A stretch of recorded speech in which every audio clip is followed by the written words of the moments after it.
Now we are going to implement our k-means algorithm.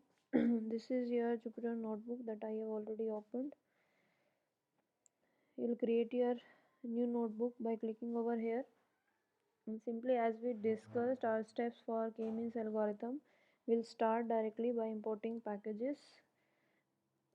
So we are going to read our data set. We need to plot our graph, and we need to perform our model fitting and predicting for k-means as well as Gaussian mixture. So we will import these four required packages.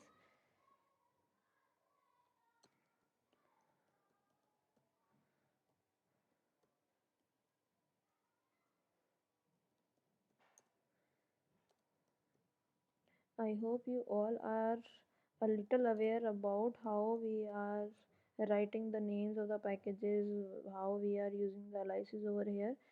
So simply, next I want my package for a class of k-means clustering. So you will use a library named as sklearn, and from there you will import your class for k-means. Similarly, for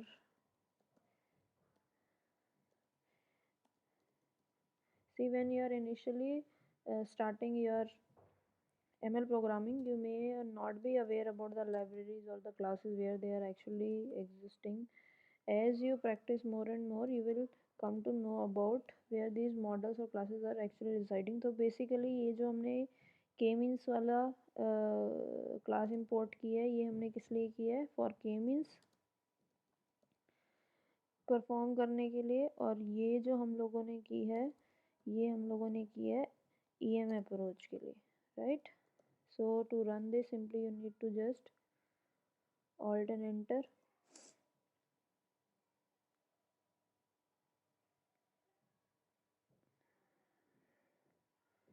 So it is just a warning that has been shown over here, need not to worry about it.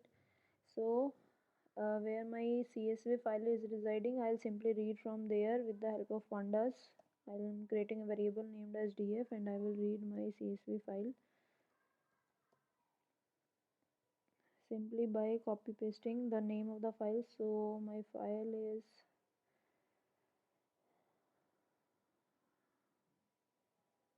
somewhere,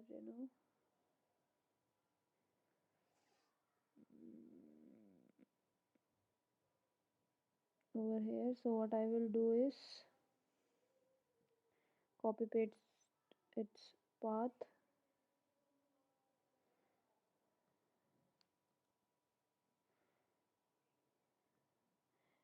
यहाँ पर एक चीज़ आप note करना कि जो हम लोगों ने पाथ यहाँ पर लिखा है, जैसे कि हमने पहले एक्सपेरिमेंट्स में किया था, क्योंकि वो एक विंडो बेस्ड सिस्टम था, ये एक मैक बेस्ड सिस्टम है, तो यहाँ पर आपको बैकस्लैश करने की एस्केप करने की ज़रूरत नहीं है. तो simply you need to just give the path of the file.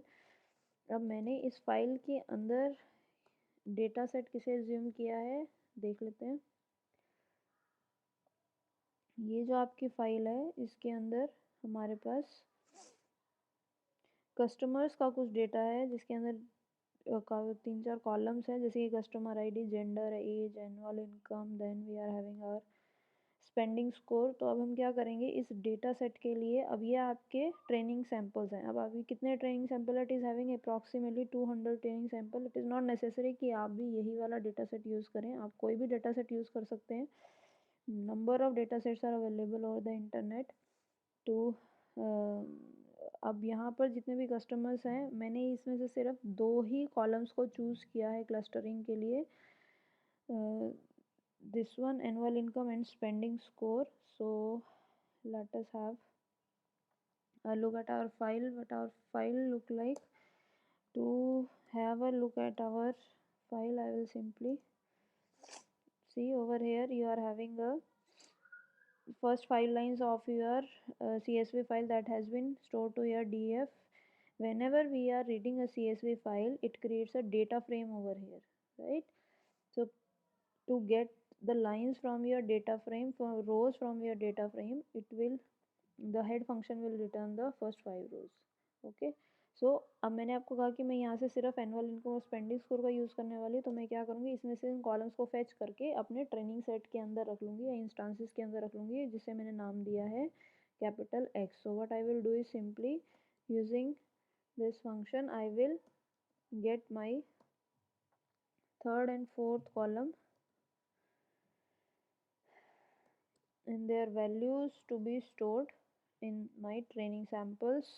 And now what it will return, it will return up to this, it will return a data frame having your third and fourth column. When we are putting values over here, we are just returning a numpy representation of the equivalent data frame. numpy is simply a numerical python library जिससे हमारा काम आसान हो जाता है, उसके ऊपर कोई भी numerical computation करना. डेटा फ्रेम्स के अंदर you could have multiple types of values in each of the columns, इसलिए हमने इसको numerical अपने array kind of thing में convert कर लिया है. So let us have a look what our x looks like. So this has become an array with my values. Simply now we will, अब मेरा डेटा सेट इंपोर्ट हो गया है. जैसे कि मैंने बोला था, नेक्स्ट स्टेप हमारा क्या होगा, हमें अपना मॉडल बनाना है और उसे ट्रेन करना है और फिट करना है. तो आपको क्या करना है, सिंपली एक वेरिएबल क्रिएट कीजिए और उसके अंदर अपनी जो क्लास है बाय डिफ़ॉल्ट, जो डिफ़ॉल्ट पैरामीटर्स है, अब यहाँ पर जो ब्रैकेट है इसके अंदर हमारे कुछ पैरामीटर्स होते हैं that you may look over the internet also. पर इसके अंदर जो हमें डिफ़ॉल्ट पैरामीटर जिसका इस्तेमाल करना है वो है हमारा number of clusters. For time being हम इसको ऐसे ही छोड़ देते हैं, जो भी number of cluster by default इस क्लास के अंदर होता है हम उसे ही एज्यूम करके अपना एग्जीक्यूट करेंगे. And I will simply have to fit it for my training samples that are stored in X, and I will predict the values of the cluster and I'll store it in a variable named as ypred. And simply just you need to do this function. So what are my values for ypredict? Let us see.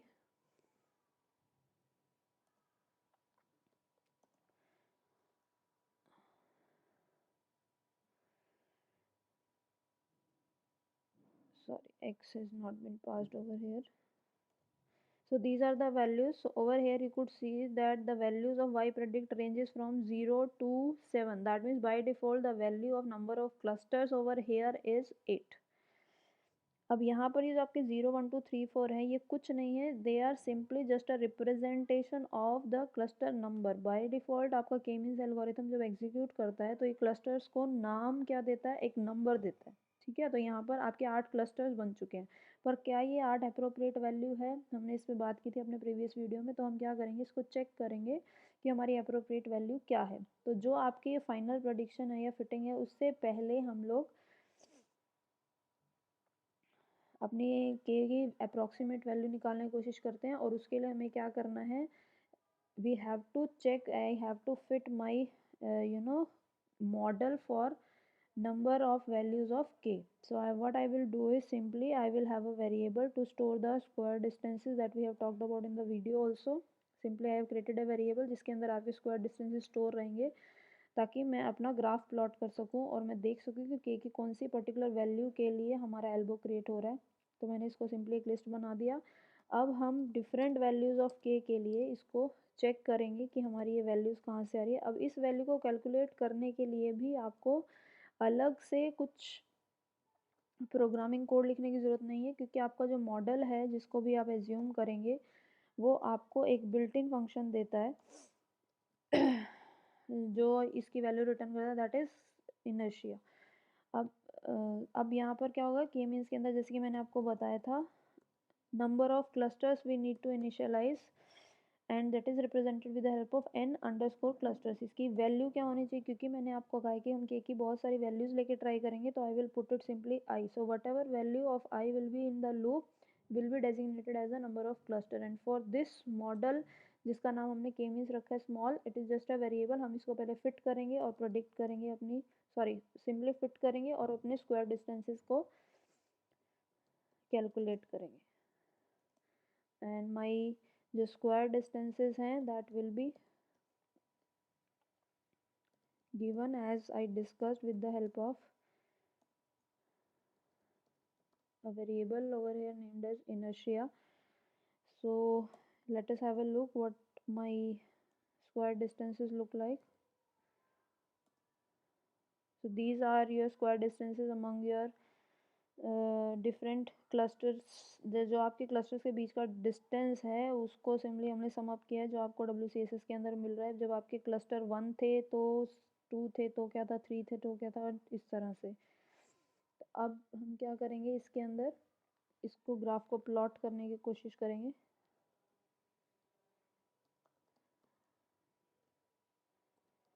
मुझे graph किस किस के बीच में plot करना है, सबसे पहले हम एक्स एक्सिस लिखते हैं प्लॉट फंक्शन के अंदर, फिर हम वाई एक्सिस लिखते हैं। तो मुझे प्लॉट करना है, एक्स एक्सिस पे मेरे होनी चाहिए के की वैल्यूज़ दैट इज़ 1 to 11 और वाई एक्सिस पे मेरी होनी चाहिए आपकी जो WCSS की वैल्यू। सो सिंपली हम इसे चेक कर सकते हैं।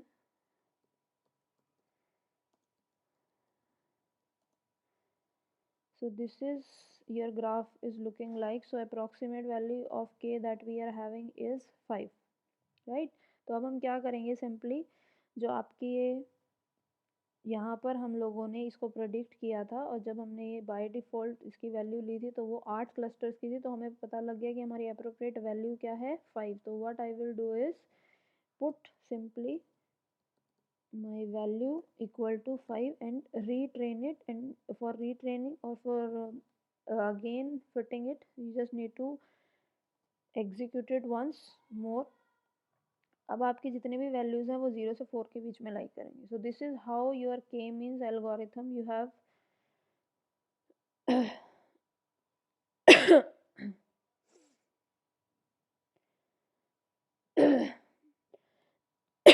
सॉरी, के मीन्स एल्गोरिथम हम आपका प्रेडिक्ट कर चुका है, वैल्यूज़ आपका ट्रेन हो चुका है। अब हमें यही सेम काम किसके लिए करना है, आपके गॉसियन मिक्सचर के लिए। तो मैं सिंपली क्या करूँगी, यही वैल्यूज़ और उसका नाम हम रख देते हैं किसी दूसरे वेरिएबल की हेल्प से, GMM model.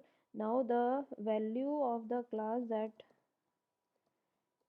is over here is Gaussian mixture, and the parameter that is telling you the number of clusters in this particular model is number of components। So it will simply again, because हम check कर चुके कि 5 is a good value, so हम यहाँ पर भी यही पे प्लेस करेंगे और इसको फिट करेंगे। And again I will use another variable for y predict also। Now let us have a look at your y predict values। So over here also you are having 5 cluster, but if you could see that first value or for first training instance आपका जो k means algorithm है वो इसे cluster number 1 को दे रहा है, जबकि यहाँ पर अब ये जो नंबर्स हैं ज़रूरी नहीं है कि हम उन्हीं क्लस्टर्स के बारे में यहाँ बात करें, उन्हीं के बारे में यहाँ बात करें, नहीं, अपना अपना ये जो इसका फिट करने का तरीका हो सकता है यहाँ पर जो क्लस्टर नंबर 1 हो वो यहाँ पर 0 से रिप्रेजेंट हो, जैसे कि यहाँ पे अभी नज़र भी आ रहा है। अब हम इसको प्लॉट करके चेक करते हैं कि क्या ये बिल्कुल एग्जैक्टली सेम हम लोगों को ग्राफ दे रहा है या there is some difference. So to do that you need to simply plot the values of your training samples. अब ट्रेनिंग सैम्पल्स के लिए मैंने 2 फीचर्स लिए थे, तो हम उनको एक्सिस पे रख सकते हैं, एक्स और Y. That will be easier to plot your dots in the graph। now for getting their colors, हर ट्रेनिंग सैंपल के लिए कौन सा कलर है that will be decided by our this Y predict array. अब यहाँ पर जितने आपके ट्रेनिंग इंस्टांस हैं उन सबके सामने एक वैल्यू आई है, जैसे कि फर्स्ट ट्रेनिंग इंस्टांस के लिए मेरे पास वैल्यू क्या आई है 1, सेकेंड के लिए क्या आई है 3। जब हम इसको ग्राफ में प्लॉट करेंगे with the help of your scatter function, यहाँ पर हमें पहले देनी होती है एक्स एक्सिस फिर वाई एक्सिस। जैसे कि मैंने आपको कहा हम एक्स एक्सिस पे हमारे एक इनपुट फीचर को रखेंगे, वाई एक्सिस पे दूसरे इनपुट फीचर को रखेंगे और आपका ग्राफ जो है स्कैटर प्लॉट हो जाएगा।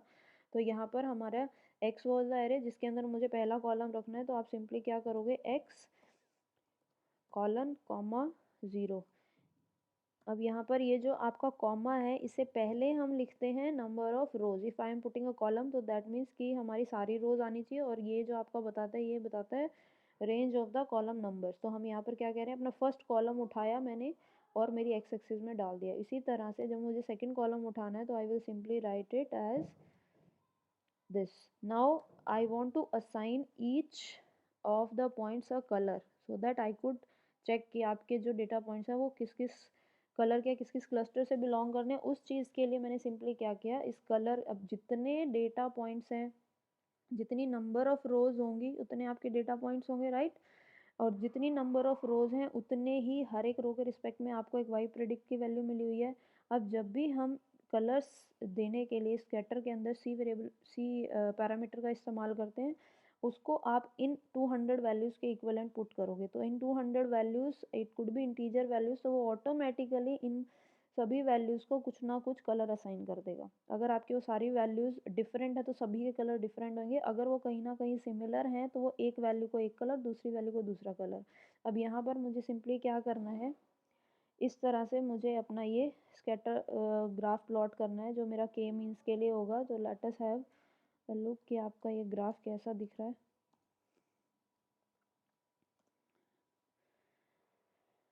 सो ये आपके डेटा पॉइंट्स हैं जहाँ पर इसने इसको 5 कैटेगरीज में डिवाइड कर दिया है। सिमिलरली अब मैं क्या करूँगी, अपने जीएमएम यानी कि आपके ईएम अप्रोच के लिए इसको प्लॉट करने की कोशिश करेंगे। So you could again have a scatter plot with the same training instance set,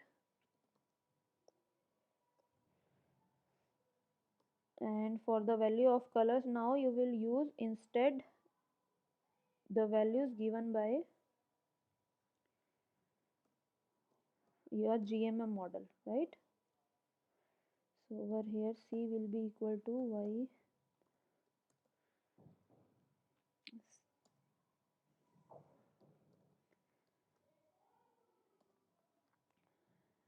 So this is your graph. अब यहाँ पर कलर्स कुछ अलग हैं जो उसने असाइन किया, पर हम कह सकते हैं कि कौन से पॉइंट्स किस किस क्लस्टर से बिलोंग करते हैं, क्या वो बिल्कुल सेम है यहाँ पर। अब अगर मैं इस क्लस्टर की बात करूँ तो ये वाला मेरा जो पॉइंट है इस क्लस्टर से बिलोंग कर रहा है, लेकिन अगर मैं ईएम अप्रोच की बात करूँ तो मेरा ये वाला पॉइंट जो है इस क्लस्टर से बिलोंग कर रहा है, right. So we could simply the K means algorithm और ईएम अप्रोच की हेल्प से आपके रिजल्ट्स तो अप्रॉक्सीमेटली सेम है, बट कुछ ऐसे पॉइंट्स जहाँ पर थोड़ी सी कन्फ्यूज़न है, जहाँ पर बिल्कुल ही लाइन इज़ देयर कि वो इस क्लस्टर में जाना चाहिए, उस क्लस्टर में जाना चाहिए, दोनों का जो अप्रोच है थोड़ा सा अलग हो सकता है। So this was about your K means clustering and your EM approach comparison. I hope it is simple to implement. Please try to implement it by yourself. If you face any problem, just put me in the comments or you could send me email. Thank you very much. I hope the video is clear. If you face any problem, please put me in the comments.